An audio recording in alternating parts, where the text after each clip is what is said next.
Ok, alors donc nous nous trouvons maintenant au milieu des vignes, comme vous pouvez le voir.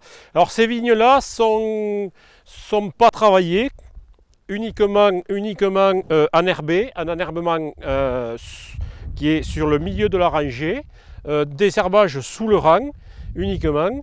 Et donc on a une vie microbienne qui s'est installée, des vers de terre et beaucoup d'autres choses dans le rang. Alors plusieurs trucs pour l'enherbement.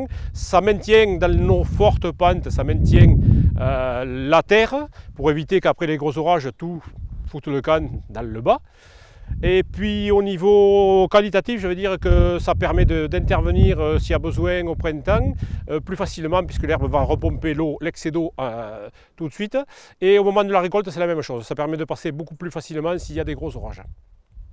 Donc effectivement, je n'ai pas que de la vigne, j'ai 7 hectares et demi de vigne comme je vous l'ai dit précédemment, mais à côté de ça, j'ai une cinquantaine d'hectares qui sont en polyculture, je vais dire céréalière, et une partie qui est en prairie naturelle, où j'ai quelques juments de trait que j'ai en semi-liberté et qui me font du fumier que je remets après dans mes vignes.